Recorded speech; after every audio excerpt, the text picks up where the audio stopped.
Dear students, Assalamu alaikum. I hope you all are doing well. This is the question for today's lecture video and basically question में हमें case जो दिया हुआ है वो कुछ यूँ है कि एक प्रोटॉन है जिसको आपने रेस्ट से यूनिफॉर्म मोशन के अंदर जो है वो रिलीज़ किया है एक इलेक्ट्रिक फील्ड के अंदर जिसका मैग्नीट्यूड आपको ये गिवन है। ठीक है, अब हमें 3 पार्ट्स हैं जिसमें हमें पार्ट ए में बताया कि हमें बताना है इलेक्ट्रिक फोर्स कितनी है उस प्रोटॉन के ऊपर, पार्ट बी में हमें बताना है कि उस प्रोटॉन की रिलीज़ होने के बाद कितनी एक्सेलरेशन होगी और जो डिस्टेंस उसने ट्रैवल किया है 2 माइक्रोसेकंड के अंदर वो हमें बताना है। So students let's start solving the question, but before that अगर आप चैनल पर न्यू हैं, आपने चैनल को सब्सक्राइब नहीं किया है तो काइंडली मेरे चैनल को सब्सक्राइब कर दीजिएगा ताकि मुझे और मोटिवेशन मिले आप लोगों के लिए वीडियोस बनाने के लिए।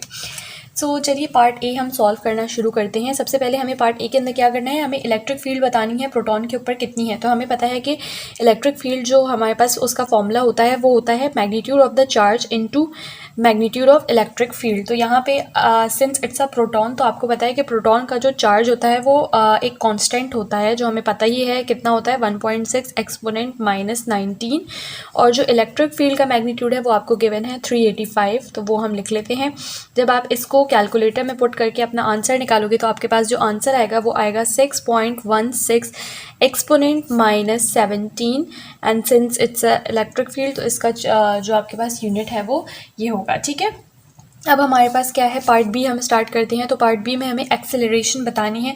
तो हमने स्टार्ट में जब हमने फिज़िक्स पढ़नी शुरू की थी तो एक बहुत सिंपल सा फॉर्मूला पढ़ा था जो कि होता है कि एक्सेलरेशन इक्वल होता है जितनी फोर्सेस हैं नेट फोर्सेस यानी कि डिवाइडेड बाय द मास।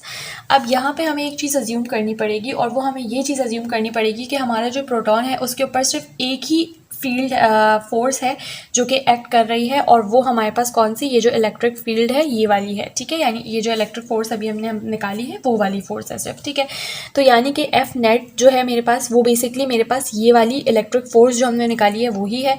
तो जो उसका आंसर आया था वो हम लिख लेते हैं। तो है वो है 6.16 एक्सपोनेंट -17 डिवाइडेड बाय ये m जो है वो मास है प्रोटॉन का जो कि हमें पता है कितना होता है 1.67 एक्सपोनेंट -27। तो जब आप इसको कैलकुलेटर में रखोगे तो आपके पास जो आंसर आएगा वो आएगा 3.69 एक्सपोनेंट 10 मीटर पर second square since it's an acceleration. तो इसका यूनिट ये होगा। ठीक है, अब हमें पार्ट सी में डिस्टेंस बताना है।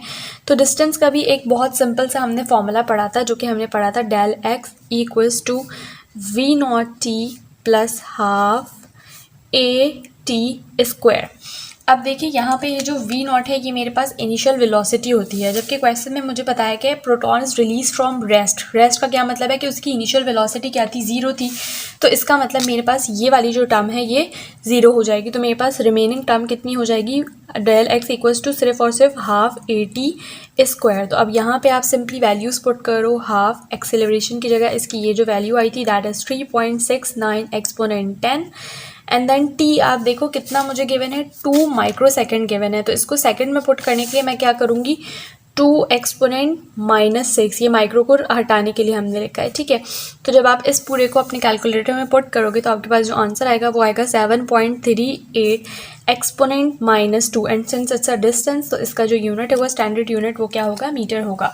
तो स्टूडेंट्स ये हमारे पास 3 पार्ट्स थे इस क्वेश्चन के जो कि बहुत ईजी क्वेश्चन था। होप आप लोगों को समझ में आ गया होगा। कोई क्वेरी है आप मुझसे कमेंट सेक्शन में पूछ सकते हैं। प्लस अगर आपने अभी तक चैनल को सब्सक्राइब नहीं किया है तो काइंडली चैनल को सब्सक्राइब कर दीजिएगा। वीडियो पसंद आई है तो अपने फ्रेंड्स के साथ भी शेयर करें ताकि उनकी भी हेल्प हो सके।